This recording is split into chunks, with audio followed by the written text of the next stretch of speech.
रात में हम देखते हैं छोटे डैनी रैंड को, जो अपनी मोम के साथ ही मानिया जा रहा था। वो लोग प्लेन में थे, मगर तभी अचानक उनके प्लेन में कोई गड़बड़ी हो गई, जिससे वो तबाह हो जाता है। इस हादसे में सब मारी गई थी सिवाय डैनी की, क्योंकि वो बच गया था। फिर दो मास्टर्स ने आकर उसकी जान बचाई और वो उसे खुफिया शहर में ले गए, जिसका दरवाजा हर 15 सालों के बाद खुलता है। फिर 15 साल वहाँ गुजारने के बाद वो वापस अपने शहर आता है और सीधा जाता है अपनी कंपनी में, जिसका नाम था रैंड कंपनी। सबको यही लग रहा था कि डैनी तो मर चुका है, इसलिए कोई उसे नहीं पहचान रहा था। इसके अलावा न उसने ढंग के कपड़े पहने थे और न ही पाँव में जूते थे, तो इस वजह से धक्के देकर उसे वहाँ से निकाल दिया जाता है। वो जब दोबारा अंदर जाने लगता है तो गार्ड्स उसे रोकने की कोशिश करते हैं, जब वो अपने कुंफू का इस्तेमाल करता है जो उसने पिछले 15 सालों में सीखा था, जिससे वो उन गार्ड्स को हरा कर कंपनी के अंदर आ ही जाता है। यहाँ उसकी मुलाकात अपने सतीले भाई और बहन से होती है। उन्हें देखकर वो काफी खुश हो जाता है और ये समझाने की कोशिश करता है कि मैं ही डैनी हूँ। 15 साल पहले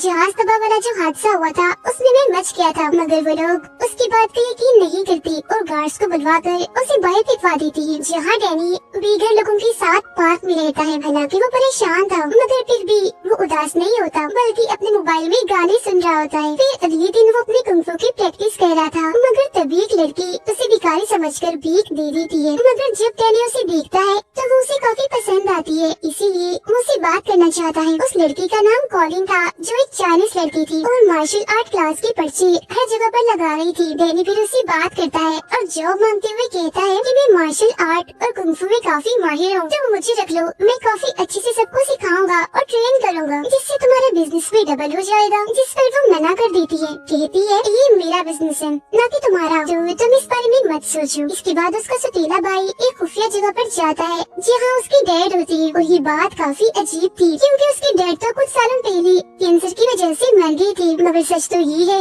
कि वो मरी नहीं थी, बल्कि किसी वजह से वो बच गई थी और पीछे से अपनी कंपनी को चला रही थी, मतलब किसी की भी नजर में आए बगैर। जो बात उसे यानी इसकी बेटी को बिल्कुल भी पसंद नहीं है। वो यहाँ अपने डैड को अपने सुतीले भाई डैनी के बारे में बताता है। फिर डैनी अपनी सुतीली बहन से मिलने जाता है, जहाँ वो उसकी चाय में कुछ मिला देती है, जिससे वो बेहोश हो जाता है। और फिर अगले सीन में उसकी आँख एक मेंटल हॉस्पिटल में खुलती है, जहाँ डॉक्टर उसे हिमालय के बारे में पूछते हैं, यानी जब वो अपनी माँ के साथ जा रहा था तो वो उन्हें हिमालय की तो नहीं बल्कि उस खुफिया शहर और कुंफू के बारे में बताता है, जो सुन डॉक्टर उसे पागल समझते हैं। अब डैनी को फोन करने की इजाजत दे दी जाती है और क्योंकि उसके पास सिर्फ उस चाइनीज लड़की इन्हीं कॉलिन का ही नंबर था, तो वो उसी को ही फोन करता है और मदद मांगता है, मगर वो उसकी मदद करने उसे छुड़वाने से साफ साफ मना कर देती है। फिर डैनी का सुतीला भाई कॉलिन के पास जाकर उसे पेपर पर साइन करने का कहता है, जिसमें लिखा था कि डैनी ने मुझे धमकी दी है मारने की, जिसके बदले मैं तुम्हें मार्शल आर्ट स्कूल के लिए बहुत सारे पैसे दूंगा, जिसके लिए वो साफ साफ मना कर देती है। अब इस सारी सूरत हाल पर उसे शक होता है, इसीलिए वो डैनी से मिलने जाती है। अब डैनी की सुतीली बहन को भी इस बात पर शक था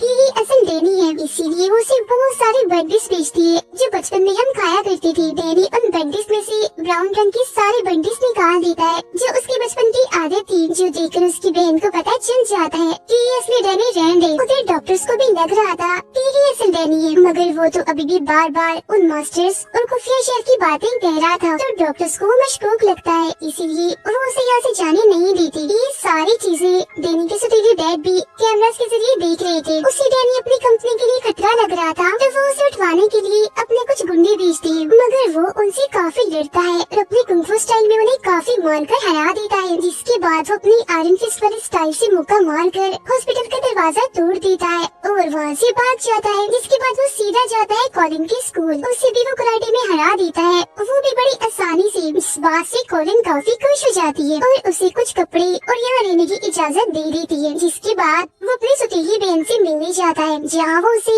100 मिलियन की ऑफर देती है, साथ ही ये भी कहती है मगर तुम्हें अपना नाम बदल कर रहना होगा ताकि तुम कंपनी के लिए कोई मुसीबत कोई खतरा न बन सको। मगर डैनी को ये बात बिल्कुल भी पसंद नहीं आती। अब वो एक लॉयर यानी एक वकील से मिलता है और क्योंकि वो भी पहले रैंड कंपनी में काम करती रही, तो डैनी उसे जानता है। वो उसे कुछ ऐसे सवाल पूछती है जो सिर्फ डैनी को ही पता थी, और जब वो उन सवालों के ठीक जवाब देता है तो उसे ये बात कंफर्म हो जाती है कि यही असली डैनी है। अब ये लॉयर डैनी की मदद करने वाली थी ताकि कंपनी वापस डैनी को मिल जाए, और ये बात भी सबके सामने वो ले आए कि ये असली डैनी रैंड है। लेकिन उसका सुतीला भाई अपने गुंडे भेजकर वो सारे क्लोज सबूत मिटा देता है, जिससे ये बात साबित होती कि ये असली डैनी है। मगर डैनी को यहाँ मदद मिल जाती है अपनी सुतीली बहन की तरफ से। उसकी बहन ने उसके लिए एक चीज बनाई थी जिस पर डैनी की उंगलियों के निशान थे, जो अब वाले डैनी से मैच हो जाती है। और आखिरकार ये बात साबित हो ही जाती है कि यही असली डैनी है, जिसके बाद उसे कंपनी का आधा हिस्सा मिल गया था और वो बन गया था रैंड कंपनी का मालिक, जिस वजह से उसे आलीशान घर और ऑफिस भी दिया जाता है। रैंड कंपनी एक काफी बड़ी कंपनी थी, क्योंकि वो बहुत सारे बिजनेस करती है और दवाइयाँ भी बनाती है। वो लोग बिजनेस से बहुत सारे पैसे कमाती है, जो बात डैनी को बिल्कुल भी पसंद नहीं आती। सारी सूरत-ए-हाल को देखते हुए वो दवाइयों की कीमतों में कमी कर देता है, जो बात किसी को भी पसंद नहीं आती। अब उसका सतीला भाई अपने डैड से मिलने जाता है, जहाँ डैनी भी उसका पीछा करता है, मगर वहाँ हर जगह पर सिक्योरिटी थी, इसीलिए वो खिड़की के जरिए जाने लगता है। यहाँ उसके भाई को गलतफहमी होती है, इसीलिए वो उसे धक्का देता है, जिससे डैनी बाहर जाकर गिरता है। मगर जब उसे होश आती है तो उसका सतीला भाई उसे गले से लगा लेता है और उस खुफिया जगह पर ले जाता है जहाँ उन दोनों के डैड थे। यहाँ डैनी उसे पूछता है, डैड आप जिंदा कैसे हुए? जिस पर वो कहते हैं, मुझे हैंड ने जिंदा किया था, जो बहुत सारे खतरनाक निंजास का लीडर है। उन्होंने मेरा कैंसर का इलाज किया और बदले में मुझे ब्लैकमेल करके मेरी वफादारी ले ली। उसके साथ एक चाइनीज औरत मिली हुई है जिसका नाम मैडम गाओ है। जिसके बाद वो उसे रिक्वेस्ट करती है कि अब तुम हैंड से लड़ो और सबको बचा लो और अपनी कंपनी को भी। अगले दिन वो अपनी बहन के साथ था, मगर वो उसे अपने डैड के बारे में कुछ नहीं बताता। फिर जब वो जा रही थी तो कुछ गुंडे आकर उन पर हमला करती थी और उसकी बहन को अगवा करने की कोशिश करने लगती है। तब डैनी उनको रोकता है और काफी बहादुरी से उनका मुकाबला करता है। वो लोग उससे एक कुल्हाड़ी जैसे हथियार से लड़ रही थी, मगर वो फिर भी डैनी के सामने टिक नहीं पाते। एक एक करके वो उन्हें ठिकाने लगाता रहता है, जिससे वो अपनी बहन को अगवा होने से बचा लेता है। अब ये दोनों बहन भाई जाते हैं कॉलिन के पास उस मैडम गाँव का पता लगवाने, क्योंकि वो भी चाइनीज थी, तो हो सकता है कि कॉलिन उन्हें जानती हो, यानी जिसके बारे में उनके डैड ने बताया था। अब उनकी ये बात सच भी हो जाती है, क्योंकि कॉलिन उन्हें एक चाइनीज होटल के बारे में बताती है, जिसके लीडर से डैनी बात करने जाता है। तब वो बताता है कि रैंड कंपनी के साथ हमारी एक डील हुई थी, मगर तुम्हारे बहन ने डील हमसे तोड़कर किसी और से कर ली, मतलब कि हमारे साथ धोखा किया। मगर जब डैनी उन्हें हैंड के बारे में बताता है तो उन लोगों का मुंह बंद हो जाता है और फिर वो लोग वहाँ से चले जाते हैं। मगर बाद में वो लोग डैनी को एक पार्सल भेजते हैं, जिसमें हैंड का ही बनाया हुआ एक ड्रग, एक नशा था, साथ ही एक लोगो, एक निशान भी था जो आयरन फिस्ट के ड्रैगन का था, जो डैनी के सीने पर भी बना हुआ था। फर्क सिर्फ इतना था कि उसमें पंख नहीं थे। इसके बाद हम देखते हैं कि मैडम गाओ इन्हें जो हैंड के साथ मिली हुई है इस ड्रग नशे के काम में, वो अपने बिजनेस को इतना ऊपर ले गई है कि अब किसी को भी ड्रग लेने के लिए पाउडर या इंजेक्शन का इस्तेमाल नहीं करना पड़ेगा, बस स्टिकर लगाओ और नशा ले लो। इसके बाद डैनी अपने भाई के पास जाकर उसे भी ये ड्रग नशे वाली बात बताता है, जिसे सुनकर उसका भाई कहता है, ऐसा करती है मैं कंपनी संभालता हूँ और तुम ये हैंड वाला, निंजा वाला, इन्हें ड्रग्स वाला मसला समझाओ। डैनी अब कॉलिन से मिलने जाता है, जहाँ उसकी मुलाकात एक लड़की से होती है जो एक नर्स थी। इस वक्त वो कॉलिन से कराटे सीखने आई थी। डैनी उन दोनों को रात के खाने पर बुलाता है और उन्हें अपने साथ शामिल होने की ऑफर करता है, जिस पर वो दोनों मान भी जाती है और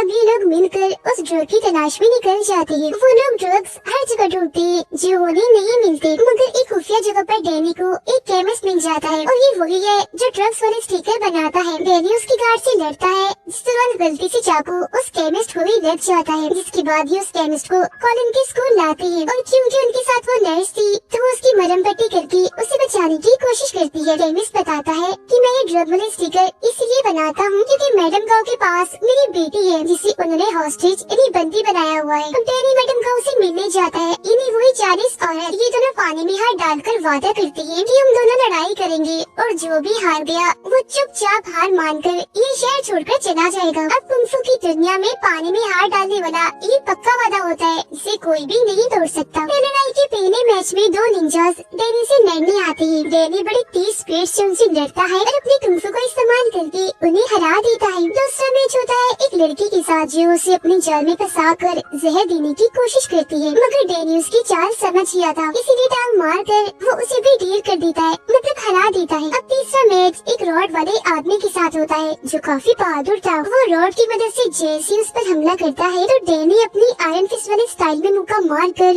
उसके रॉड को तोड़ देता है। उसके हाथ में पीले रंग की रोशनी थी जिसकी आयरन फिस्ट की पहचान थी। वो उसे फिर जैसे हराने वाला होता है तो मैडम गाओ उस हॉस्टेज लड़की को सामने ले आती है। वो कहती है अगर तुम ना हारे और तुमने मेरे बंदे को हरा दिया तो मैं केमिस्ट की बेटी यानी इस हॉस्टेज लड़की को मार दूंगी। तब ना चाहते हुए भी डैनी को हारना ही पड़ता है सिर्फ उस लड़की के लिए, जिसका मतलब ये था कि उस गाँव ने अपना वादा तोड़ दिया था और पप्पीवादी वाली सारी बात बकवास है। अब डैनी को गाँव पर इतना गुस्सा आता है कि उस पर हमला करने के लिए जाता है, मगर गाँव कोई आम औरत नहीं थी। उसके पास भी शक्तियाँ थी जिनका इस्तेमाल करके वो डैनी को दूर फेंक मारती है। अब तो अनजान लोग डैनी के डेड के पास आते हैं और उसकी उंगली काटने की कोशिश करती है क्योंकि वो उसे इस बात की सजा देना चाह रही थी कि तुमने हैंड के बारे में डैनी को बता दिया। मगर उसके डैड यहाँ मुकर जाते हैं, कहते हैं तुम्हें तो डैनी नाम की किसी इंसान को जानता तक नहीं और तुम उसे मेरा बेटा बना रहे हो। तभी इधर डैनी भी आ जाता है, जिसे देखकर उसके डैड फौरन उन गुंडों पर हमला कर देती है। डैनी भी इनसे लड़ता है और उन्हें मारकर अपने भाई को इनकी लाशों को ठिकाने लगाने का काम देता है। अब अगले दिन डैनी ने अपने सीनियर्स को एक खत देना था जो बहुत जरूरी था, मगर वो खत की बजाय उन्हें अपना लेक्चर देता है जिसमें वो उन्हें उस खुफिया जगह जहाँ उसने बचपन गुजारा और मास्टर्स के बारे में बताता है। तब इस बात से गुस्सा होकर सीनियर्स उन तीनों बहन भाइयों को भी कंपनी से हटा देती है। इस बात से डैनी की बहन को काफी बुरा लगता है और वो कंपनी के लिए रहना चाहती थी, जबकि उसका भाई तो छुट्टियों पर जाने का प्लान कर रहा था। लेकिन जब वो अपना बैंक अकाउंट देखता है तो वो जीरो था क्योंकि उसके डैड ने उसके सारे पैसे ले लिए थे ताकि वो यहाँ से कहीं न भाग सके। उसे इस बात से काफी गुस्सा आ गया था, इसीलिए अपने डैड पर चाकू से हमला कर देता है। तो उन्हें उसी गटर में फेंक देता है जहाँ डैनी के कहने पर गुंडों को फेंका था। अब डैनी को अपने डैड पर ही शक होने लगा था, इसीलिए वो उनके बारे में छानबीन करता है, जिससे उसे पता चलता है कि उसके डैड की चाइना में एक कंपनी है जो भी हैंड चला रहा है। जिसके बाद वो प्लेन के जरिए चाइना पहुँचकर सीधा उस कंपनी में आ जाती है। यहाँ पर मैडम गाओ भी थी। अब कॉलिन एक औरत के साथ बड़ी जबरदस्त तलवारबाजी कर रही थी, जिसके अंदर बार बार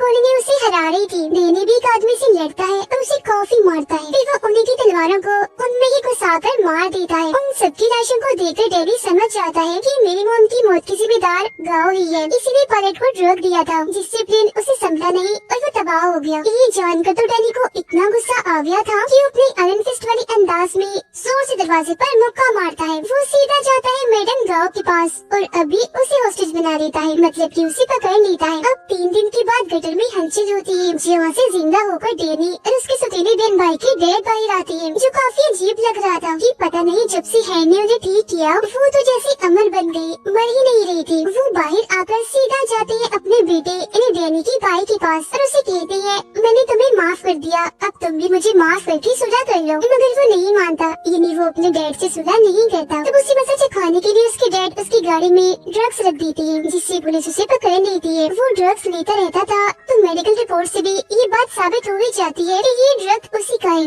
वो पुलिस को काफी समझाने की कोशिश करता है कि ये मेरे डैड की जान है, वो मुझे फंसा रही है, मगर कोई भी उसकी बात का यकीन नहीं करता क्योंकि उसके डैड की तो काफी साल पहले कैंसर की वजह से मौत हो गई है और वो तो जेल में हो गया था। इसीलिए उसके डैड अपनी बेटी को अपने काम के लिए इस्तेमाल करते हैं, उसे अपना राज भी बता देती है, जो सुनकर वो हैरान तो थी मगर काफी खुश हो गई थी क्योंकि उसे लग रहा था कि मुझे मेरे डैड मिल गए, मगर वो उसे सिर्फ अपना मकसद ही निकलवाना चाहती थी। डैनी ने मैडम गाओ को कॉलिन के स्कूल में कैद किया हुआ था। कॉलिन की हालत काफी खराब हो जाती है क्योंकि उसे जहर की एक गोली लग गई थी और ये वही जहर था जिसे गाओ भी इस्तेमाल करती है। कॉलिन मरने ही वाली थी मगर तभी इधर एक डॉक्टर आकर उसका इलाज करता है और मरने से उसे बचा लेता है। ये डॉक्टर दरअसल एक कॉलेज में प्रोफेसर भी था और इसने ही कॉलिन को कुंफू सिखाया था। यहाँ हो और डैनी दोनों कुंफू करने लगती है और फिर डैनी को भी अपने कॉलेज में प्रोफेसर बनने के लिए कहता है। अब डैनी को गाँव से पता चलता है कि ये डॉक्टर ठीक नहीं है क्योंकि ये भी हैंड के लिए काम करता है। ये सुनकर डैनी को काफी अजीब लगता है, इसीलिए वो उनके सिस्टम को चेक करने जाता है जहाँ उसे बहुत सारे कंप्यूटर्स मिलते हैं। उसे समझ नहीं आता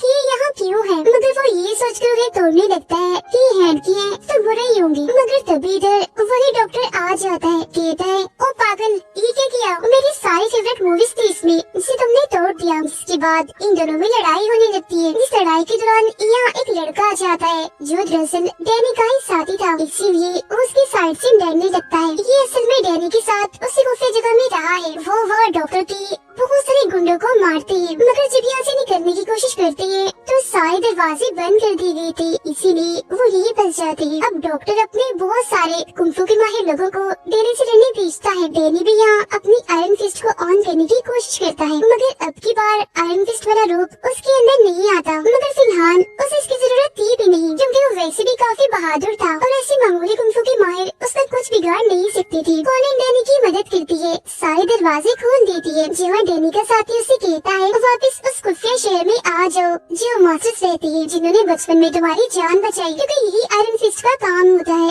उस जगह की हिफाजत करना। उधर डैनी के डैड को जब ये बात पता चलती है कि हैंक हमारे ही बैंक अकाउंट इस्तेमाल कर रहा है, तो वो सारे अकाउंट्स खाली करने का फैसला करती है ताकि हैंक को बर्बाद कर सके। डॉक्टर अब कॉलिन को पकड़ लेता है और जब उसे ये बात पता चलती है कि इसने भी हैंक को मरवाने के लिए डैनी का साथ दिया, तो वो अपने साथियों को कहता है कि इसे मार दो, और वो भी बहुत बुरे तरीके से। मगर वो कैसे भी करके खुद को आजाद कर लेती है और वहाँ से निकल जाती है। जब वो बाहर गुंडों से लड़ रही थी तो तभी इधर डैनी आ जाता है और कॉलिन को संभालता है। जेल में डॉक्टर डैनी के सौतेले भाई से मिलने जाता है और ऑफर करता है अगर तुम्हारे डैड को मार दिया जाए तो मैं तुम्हें कंपनी का चीफ बना दूंगा, क्योंकि अब कंपनी मैं ही संभाल रहा हूँ। जब वो डॉक्टर की बात मान लेता है और ये लोग उस खुफिया जगह पर हमला करती है जहाँ उनकी डैड रहती थी। यहाँ का डैनी का सौतेला भाई कहता है मेरे डैड को मार दो, लेकिन मेरे बहन को कुछ मत कहना। तब डॉक्टर उसकी बहन की तरफ गन से इशारा करता है और गोली चलाते हुए कहता है ये वाली बहन, जिससे जाहिर है गोली चलने से उसकी मौत हो जाती है। इसके बाद डॉक्टर डैनी को वीडियो कॉल करके वहाँ की सारी सूरत हाल दिखाता है, मतलब कि इसकी सौतेली फैमिली कितनी बुरी है। ये देखकर डैनी खुद को उसके हवाले कर देता है कि मैं कितना पागल था, अपने सौतेले बाप बहन भाई जितने बुरे लोग थे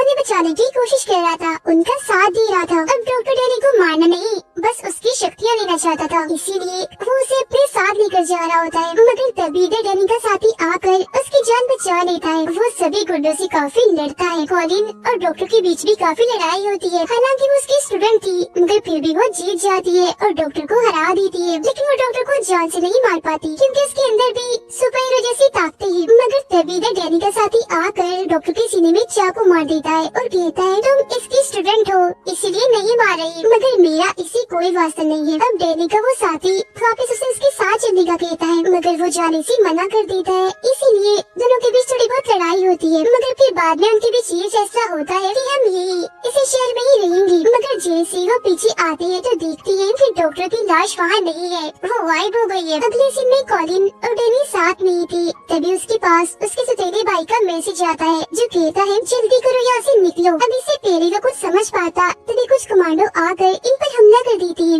मगर यहाँ दोनों ही अपनी कुंफू की महारत का इस्तेमाल करके सभी को काफी मारते हैं और आखिरकार बच जाते हैं। अब यहाँ पता चलता है कि हैंक और कोई नहीं बल्कि डॉक्टर था, मगर क्योंकि वो तो मर गया था इसलिए कंपनी संभालने वाला कोई नहीं था। लेकिन फिर सबको हैरान करते हुए यहाँ वापिस से डैनी का सौतेला बाप आ जाता है। जी हाँ बिल्कुल, वो मरा नहीं था बल्कि हमेशा की तरह दोबारा से जिंदा हो गया था और सारे उल्टे कामों के पीछे उसका ही हाथ था और वो खुद भी हैंक के साथ मिला हुआ था। सारी सच्चाई जानने के बाद डैनी अपने सौतेले डैड जो असली विलन था उसे लड़ने जाता है, मगर वो भी चुप बैठने वाला कहाँ था। उसने भी सारी तैयारी की हुई थी डैनी को रास्ते से हटाने की, मगर इसके बावजूद भी डैनी ऑफिस की खिड़की तोड़कर अंदर आ ही जाता है, वो भी अपने आयरन फिस्ट वाले रूप में और बिल्कुल वैसी अंदाज में। पीछे से कॉलिन डैनी के सौतेले भाई को मारने जाती है, मगर वो बच जाता है क्योंकि ठीक वक्त पे वो पीछे मुड़ गया था। अब यहाँ डैनी अपनी फुल ताकत का इस्तेमाल करके जोर से अपना आयरन फिस्ट वाला मुक्का जमीन पर मारता है, जिससे सारे लोग और टूटे हुए शीशे के टुकड़े हवा में उड़ने लगते हैं। उधर डैनी के भाई को भी अपने डैड के खिलाफ सबूत मिल गए थे। उनका सौतेला बाप जब वहाँ से भागने की कोशिश करता है तो डैनी उसका पीछे करता है, जहाँ दोनों एक दूसरे से पाइप के जरिए लड़ते हैं। जिसके बाद डैनी उसे एक तीसरी पाइप में घुसा देता है, मतलब पाइप उसकी आर पार कर देता है। वो जान से नहीं मरता क्योंकि उसके अंदर भी सुपर हीरो वाली शक्तियाँ थी। जिसके बाद डैनी यहाँ से जाने लगता है, लेकिन क्योंकि उनका बाप विलन है तो पीछे से डैनी पर गोली चलाता है, मगर वो अपना आयरन फिस्ट वाला हाथ आगे करके गोली रोक देता है। इसी बीच उसका भाई आकर अपने डैड को गोली से शूट कर देता है, जिससे वो नीचे जाके गिरता है और वो दोबारा से जिंदा ना हो जाए इसलिए लोग उसे जला देते हैं। जिसके बाद सब कुछ ठीक हो जाता है। डैनी के सुतीले भाई को कंपनी वापस मिल गई थी और अपने जालिम धोखेबाज बाप से उसकी जान छूट गई थी। डैनी की सुतीली बहन को हम देखते हैं जो मरी नहीं थी बल्कि उस गोली से जिंदा बच गई थी और अब वो डैनी के साथी के साथ थी। उनके पास ही गाँव भी बैठी थी जो उनकी बातें सुन रही थी। अब हम डैनी को देखते हैं जो कॉलिन के साथ मास्टर की उसी खुफिया जगह पर जाता है ये चेक करने के लिए ये सब ठीक है ना, मगर वहाँ उसे अपने बहुत सारे मास्टर्स की लाशें मिलती है जो देख उसे बहुत बुरा लगता है और बस इधर ही सीजन 1 खत्म हो जाता है।